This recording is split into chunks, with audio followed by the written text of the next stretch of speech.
Makan.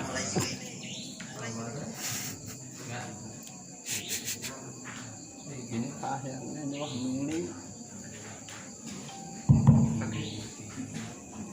Satu, wah ya.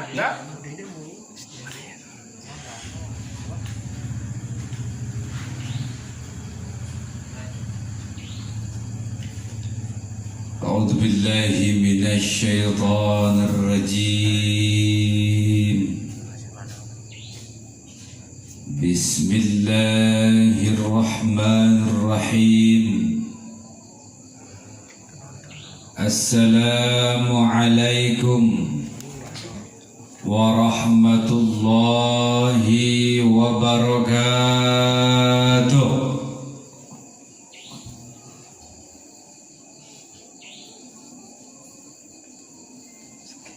الحمد لله رب العالمين الحمد لله القائل في كتابه الكريم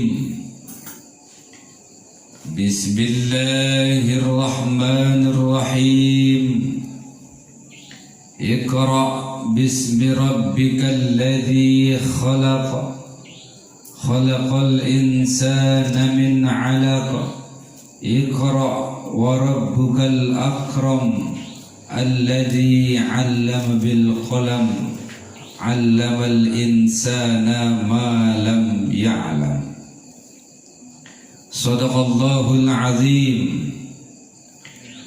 أشهد أن لا إله إلا الله وحده لا شريك له وأشهد أن سيدنا وحبيبنا وشفيعنا ومولانا محمد صلى الله عليه وسلم وعلى سائر الأنبياء والمرسلين وآلهم وأصحابهم الكرام أجمعين. أما بعد.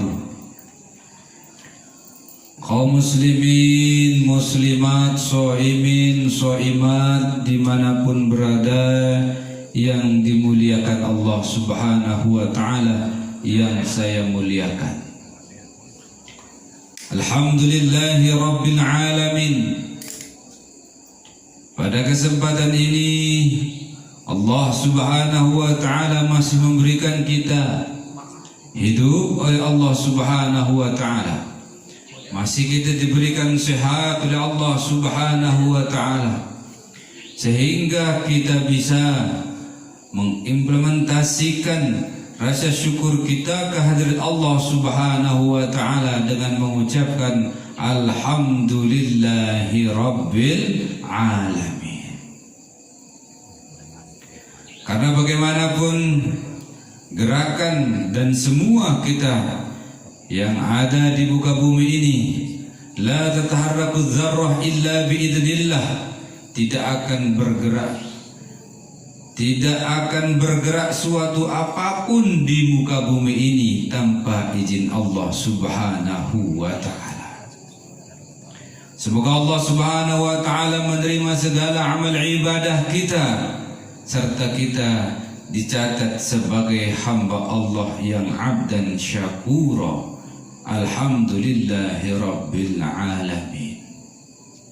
Salawat serta salam kepada baginda Rasulullah sallallahu alaihi wasallam, Sayyidina wa Habibina wa Syafi'ina wa Maulana Muhammad sallallahu alaihi wasallam, wa ala sairil anbiya'i wal mursalin wa alihim wa ashabihim wal kirami ajma'in.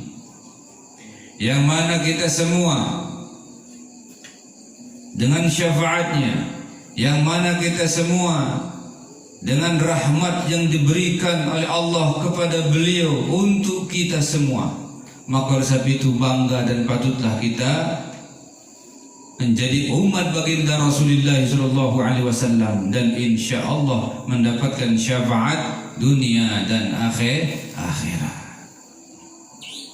Kaum muslimin, muslimat, soimin, soimat dimanapun berada, maka oleh sebab itu mari kita sama-sama mengucapkan salawat kepada Rasulullah SAW dengan ucapan Allahumma sholli ala Sayyidina Muhammad wa ala ali Sayyidina Muhammad. Jamaah laki bini tua sayyidina ama mamin ini, soimin soimat dimanapun berada yang saya muliakan. Alhamdulillahirabbil alamin. Pada kesempatan ini kita kembali seperti rutinitas kita, yang mana kita kemarin sudah sampai di kajian bulan suci Ramadan yang keempat. Dan sekarang kita memasuki kajian bulan suci Ramadan yang kelima,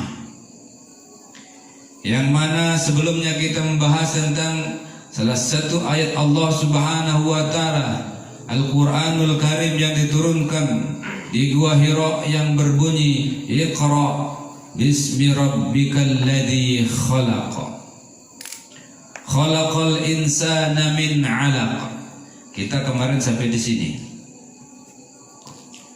Di dalam ayat tersebut, seperti yang kita sudah bahas di kajian yang keempat, bahwa ayat ini adalah membahas tentang kejadian dan proses daripada cucu-cucu dan putra dan putri keturunan Nabi Adam alaihis salam. Khalaqal insana min 'alaq. Manusia diciptakan dari segumpal darah. Namun sebelumnya mari kita kembali kepada salah satu ayat surat At-Tariq. Khuliqal insanu min ma'in dafiq. Manusia dilahirkan, diciptakan daripada suatu air yang mancur. Yakhruju min bainas sulbi wat tara'ib. Air yang keluar daripada tulang laki-laki dan tulang dada seorang perempuan. Berarti ada unsur daripada ayah dan ada unsur daripada ibu. Setelah nutfatan, yaitu air mani itu digodok selama 40 hari oleh Allah Subhanahu wa Ta'ala, tsumma yakunu misla dzalik mudghatan, kemudian menjadi suatu daging. Sebelum menjadi daging alaqah, yaitu darah, menjadi daging, baru dia sempurna menjadi manusia. Lalu Allah Subhanahu wa Ta'ala berfirman, khalaqtu Adam ala surati Muhammadin. Aku menciptakan manusia ataupun Adam itu berbentuk yang dinamakan Muhammad. Bentuk apanya? Bentuk tubuhnya. Seperti siapa? Seperti Muhammad. Apanya Muhammad? Berbentuklah huruf Muhammad. Berapa huruf Muhammad? Ada 4. Mim, ha, mim, dal. Maka oleh sebab itu, man arafa nafsahu faqad arafa rabbahu. Man arafa nafsahu faqad arafa rabbahu. Rasulullah SAW bersabda seperti demikian. Siapa yang ingin mengenal Tuhannya, maka kenalilah manusia itu sendiri. Kenalilah diri sendiri. Berembin dan tiang pelinggi, ya kenal diri tiang pelinggi, maka kenalilah diri tiang pelinggi, dari mana kita berasal. Nabi Adam ataupun kita manusia dibentuk seperti huruf Muhammad, yaitu seperti huruf nama Muhammad. Pertama mim, ha, mim, dal. Perlu diketahui bahwa Muhammad itu ada 3. Ada yang dinamakan Nur Muhammad, ada yang dinamakan Nabi Muhammad SAW, dan ada yang dinamakan Muhammad jamak-jamak. Mbe kana Nur Muhammad, bu embe kana Nabi Muhammad, bu embe kana seorang Muhammad jamak-jamak senuh. Lamun Nur Muhammad marabasan Allah Subhanahu wa Ta'ala, khalaqtuka li ajli wa khalaqtul asya li ajlika. Nur Muhammad tepiak oleh Allah Subhanahu wa taala, lamun segala makhluk dan sesuatu lainnya itu berasalkan dibuat daripada Nur Muhammad. Berarti Nur Muhammad itu adalah asal usul dari segala kejadian. Malaikat tembelik tepiak Nur Muhammad, langit tembelik tepiak Nur Muhammad, segala-galanya tembelik tepiak Nur Muhammad. Perhatian. Yang kedua, Adam boleh tepiak Nabi Adam alaihissalam tepiak oleh tanah. Siti Hawa boleh tepiak tolang endeng, tolang daeng Siti tolang daeng Nabi Adam. Terus bijen Nabi Adam senang boleh tepiak oleh air mani, terbentuklah manusia. Makanya Nabi Adam dibentuk seperti potongan huruf Muhammad. Apa dengan Muhammad? Yaitu mulia. Muhammad orang yang terpuji. Muhammad dengan sak solah. Muhammad dengan sak pacu dait pasu. Itu arti huruf kalimat Muhammad. Terus kedua, arah kepada Nabi Muhammad SAW, pembawa rahmat, pembawa ajaran seluruh daripada Nur Allah, Nur Muhammad. Yaitu baginda Nabi Muhammad SAW yang diutus, wa ma arsalnaka illa rahmatan lil alamin. Allah Subhanahu wa taala mengutus risalahnya, mengutus beliau pembawa risalah rahmatan lil alamin. Yang ketiga ada yang namanya Muhammad jamak-jamak. Muhammad jamak-jamak niki ya manusia kena. Manusia saat bernabikan Nabi Muhammad asal usul Nur Muhammad, yaitu itu pada. Arah Muhammad selalu ngojek, arah Muhammad sak jadi guru, arah Muhammad sak girang lalu memancing, arah Muhammad sak girang baca Quran, arah Muhammad sak girang macam-macam, yaitu manusia maksud. Terus berembi potongan manusia sini malah potongan Muhammad. Biar potongan Muhammad seno mim ha mim dal. Mim yang benar ulu. Coba perhatikan ini semua ya. Perhatikan semua ya. Muhammad mim itu bundar. Yang benar mim Muhammad yang pertama, yang benar ulu tiang pelinggi alias otak tiang pelinggi, kepala tiang pelinggi. Muhammad artin pacu dait pasu, yang benar ele ulu, yang benar ele otak, yang benar ele kepala tiang pelinggi, adin pacu pasu isin mikir.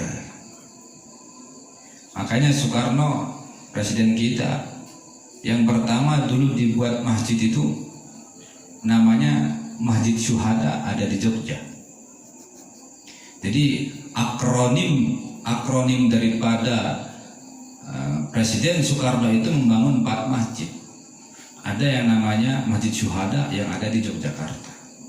Kenapa Masjid Syuhada?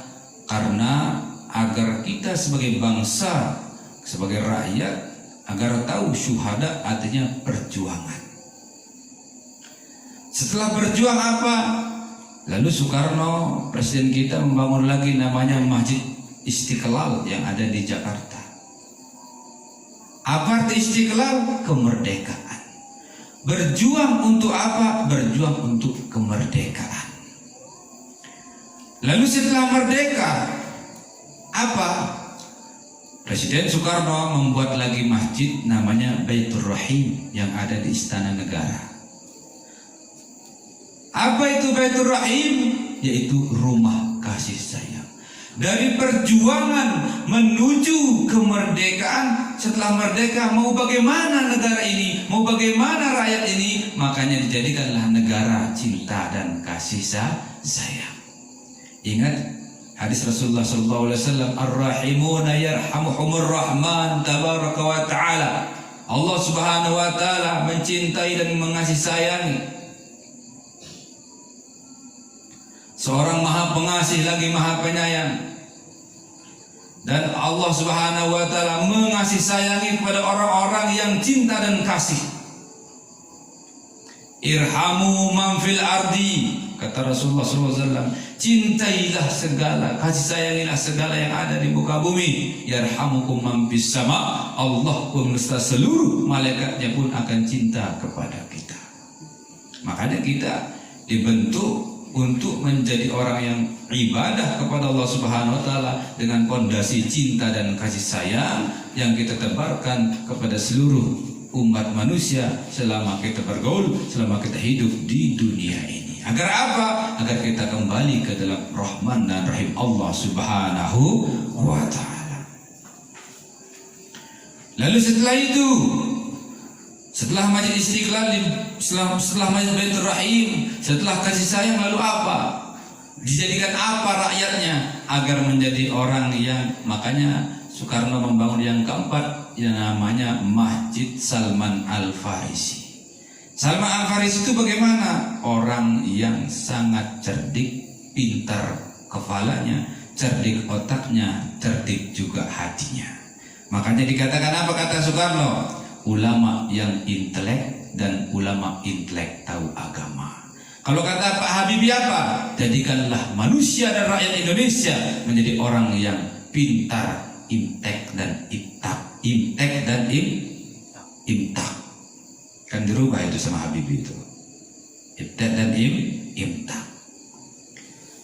Maka sebab itu kenapa Muhammad di kepala? Agar kita bisa menjadi manusia-manusia yang intelek tahu agama, bukan hanya intelek tahu agama, ulama yang intelek, bukan sekedar ulama intelek, tapi ulama yang intelek tahu agama. Jadi kita saatnya sudah bangkit, saatnya sudah kita harus paham bagaimana kita beragama, bagaimana kita berdunia, bagaimana Rabbana atina fid dunya hasanah, dunia terus kita baik, kita kuatkan, kita tingkatkan. Nah, Islam disebarkan melalui perdagangan. Nabi Muhammad SAW bersabda, khairul makan al-masjid, sebaik-baik tempat adalah masjid, wa syarrul makan al-aswaq, sejelek-jelek tempat adalah pasar. Sebaik-baik tempat adalah masjid, sejelek-jelek adalah pasar. Tapi siapa raja pasar? Baginda Nabi Muhammad SAW. Artinya apa? Agama pegang terus di dalam hati, tetapi dunia harus dipegang teguh di dalam tangan. Genggamlah akhirat dan genggamlah dunia. Itulah implementasi daripada Rabbana atina fid dunya hasanah wa fil akhirati hasanah. Setelah itu wa qina adzabannar. Jadi mim Muhammad di kepala, dari otak yang belingih ada yang gembe, ada yang pacu, dari pasun dan tiang belingih mikir. Contoh soal umpama misal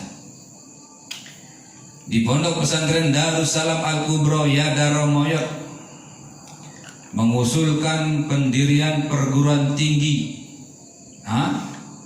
Lalu apa kata-kata orang berpendapat? Ada dua tingkatan manusia itu. Ada yang cerdas dan ada yang biasa-biasa saja, dan ada yang memang dia tidak cerdas. Aduh, tidak mungkin bisa mendirikan perguruan tinggi. Itu hak mereka. Legitimasi daripada masyarakat bertanya itu hak, boleh. Cukup kita menjawab dengan legalitas.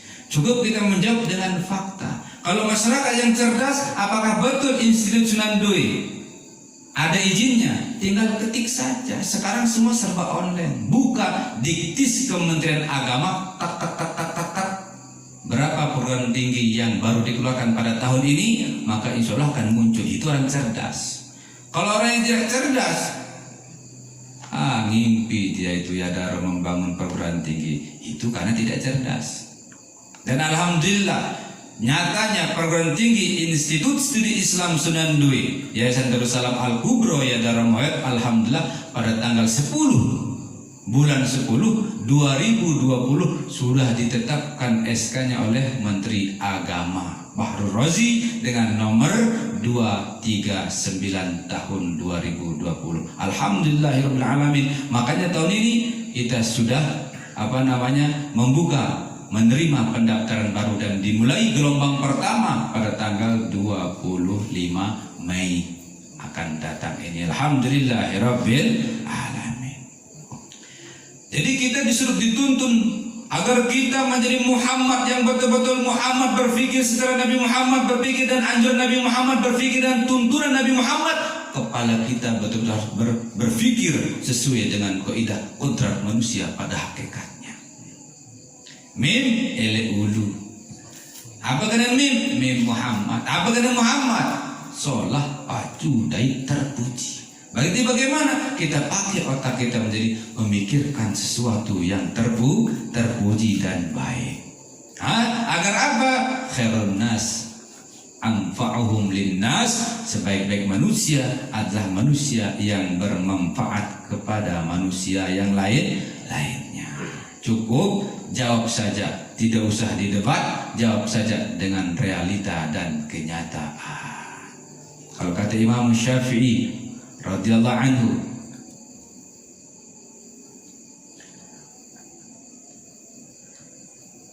"Lau jadaltu 'aliman illa galabtuhu." Lamun ke berdebat ngerawas kanjeng dengan sak pinter, insyaallah menang kaku. Pasti saya menang. Lau jadaltu jahilan illa galabani. Kalau saya berdebat sama orang bodoh, maka saya akan kalah.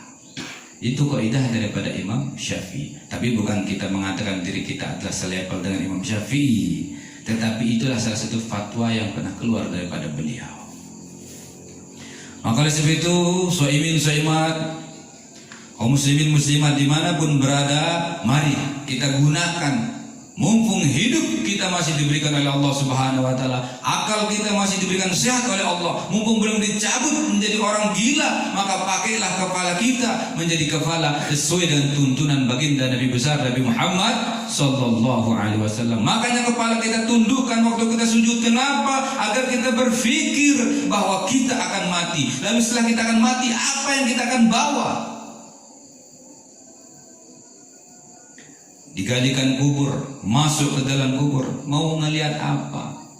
Mau ditemani oleh apa? Apakah harta yang berlimpah ruah? Tidak. Bisa jadi baik, harta itu bisa menjadi fitnah buat kita tatkala kita sudah masuk ke dalam liang kubur.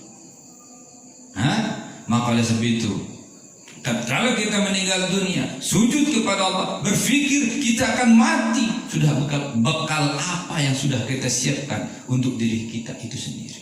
Kenapa? Karena setelah masuk ke dalam kubur datang mungkar dan nakir. Subhanallah. Apa kata Sayyidina Utsman bin Affan? Tatkala berdakwah takziah di kubur, dia menangis. Tatkala berdiri di kubur, beliau menangis bercucuran air mata sampai jenggot-jenggot beliau basah. Ya Sayyidina Utsman, kenapa Anda menangis sementara di mana-mana berdakwah galak sekali, tegas sekali, berani sekali, tapi tatkala dikubur kenapa menangis? Sayyidina Utsman bin Affan menjawab, saya teringat sabda Rasulullah sallallahu alaihi wasallam, pemandangan yang paling jelek tidak pernah akan terjadi hanyalah ada di dalam kubur. Jika manusia masuk ke dalam terminal ataupun kubur tersebut, tempat istirahat yang dinamakan dalam kubur itu, jika dia selamat di sana, maka dia akan selamat ke tempat-tempat yang akan dilalui. Jika di kubur itu, jika tempat istirahat itu adalah baik, maka akan baik sampai seterusnya. Jika jelek, maka dia akan lebih sengsara lagi ke alam-alam yang lain. Seperti apa? Coba setelah dibangkitkan. Kan di situ.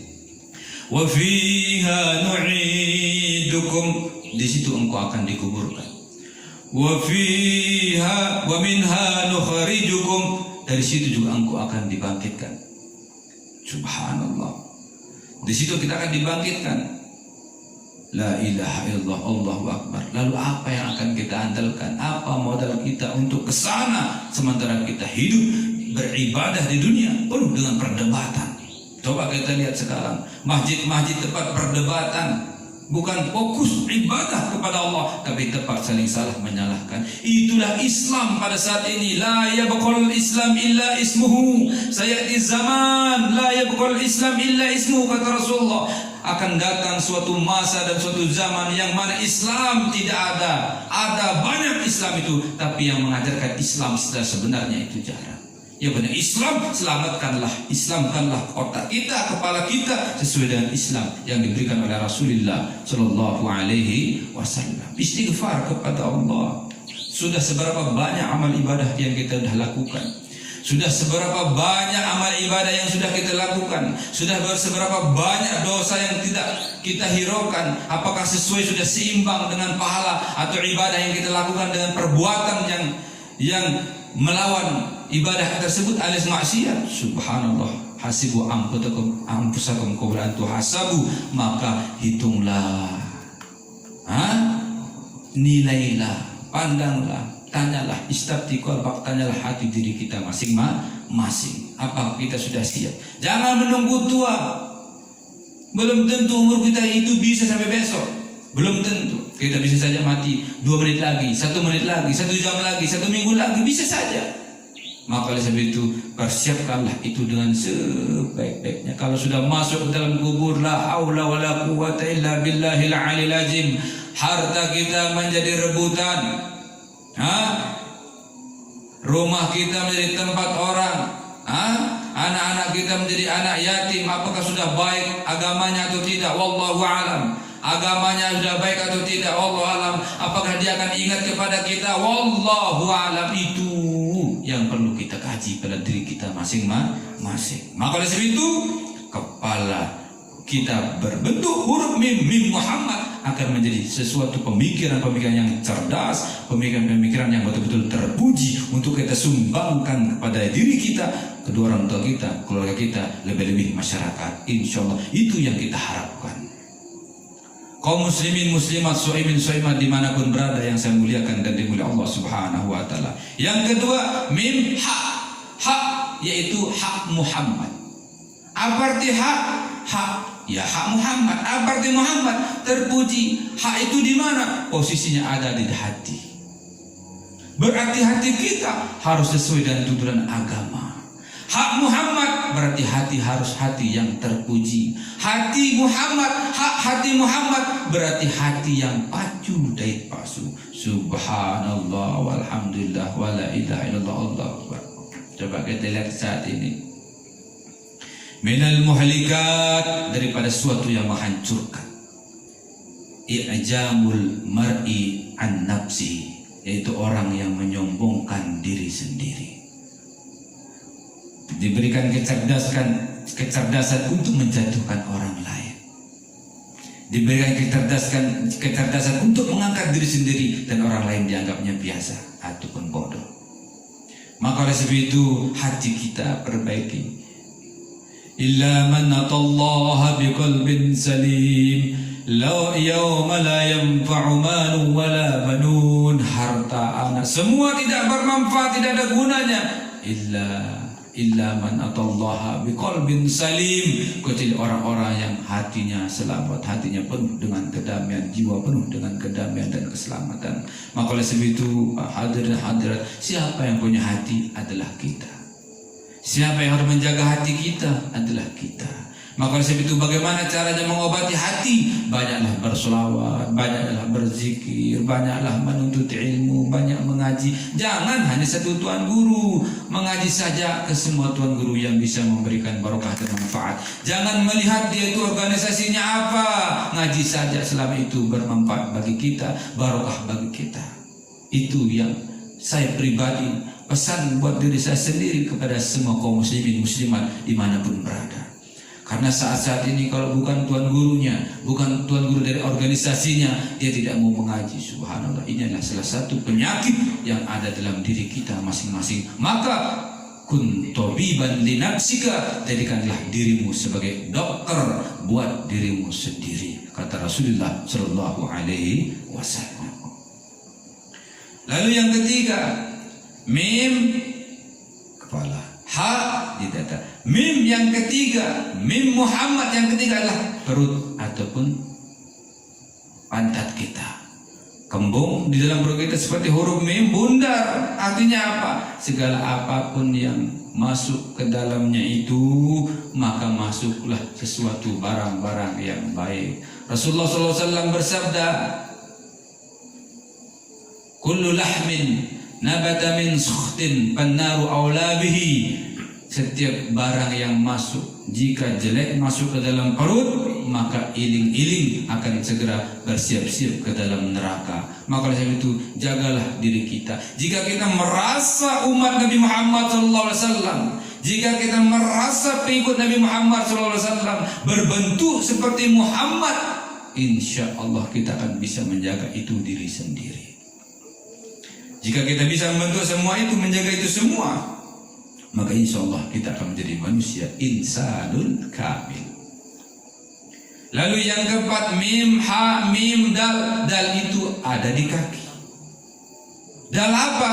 Dal Muhammad. Apa arti Muhammad? Terpuji. Lalu kenapa kakinya seperti puji? Bagaimana caranya? Berjalanlah sesuai, melangkahlah sesuai dengan tuntunan dan ajaran baginda Rasulullah sallallahu alaihi wasallam. Itulah manusia Muhammad yang sebenarnya. Lihat pada diri kita masing-masing. Pedas ya? Maka oleh sebab itu inama mamin ini tuasa yang muliakan dan dimuliakan Allah Subhanahu wa taala. Khalaqtu Adam ala surati Muhammadin. Aku bentuk Nabi Adam dan keturunannya itu seperti bentuk huruf Muhammad, mim, ha, mim, dal. Itulah manusia berbentuk huruf Muhammad yang melapaskan kalimat-kalimat pujian kepada Allah Subhanahu wa taala.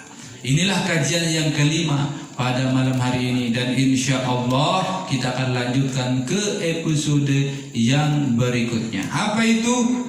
Khalaqal insana min 'alaq. Iqra wa rabbukal akram. Di dalam ayat ini akan kita lanjutkan Iqra wa rabbukal akram, akan kita lanjutkan di kajian yang ke berapa? Kelima. Insyaallah nanti kita akan live langsung, tetap di channel masing-masing. Semoga apa yang dikatakan dan disampaikan pada malam hari ini bermanfaat penuh barokah, amin ya rabbal alamin. Dan perlu diingat bahwa Yayasan Pondok Pesantren Darussalam Al-Kubro Yadara Moyot sudah membuka pendaftaran sekolah baik dari SMK, aliyah dan seterusnya sampai sekarang perguruan tinggi Institut Sunan Due, dan alhamdulillah pada tanggal 25 Mei resmi dibuka untuk gelombang pertama untuk mahasiswa baru. Jika ini bermanfaat, jika baik dianggapnya, silahkan dibagikan kepada semua teman dan sahabat karibnya. Jika tidak bermanfaat, maka doakan saya akan menjadi orang yang bisa bermanfaat, dan Anda yang berdoa pun menjadi orang yang bisa bermanfaat juga. Insya Allah saya ucapkan selamat menjalankan ibadah-ibadah di dalam bulan suci Ramadan. Semoga Allah Subhanahu wa taala menerima segala amal ibadah kita, dan semoga kita menjadi umat Nabi Muhammad yang sejati dunia dan akhirat, dan kita diberikan keselamatan oleh Allah Subhanahu wa taala. Amin ya rabbal alamin. Akhirul kalam, thumma assalamu alaikum warahmatullahi wabarakatuh.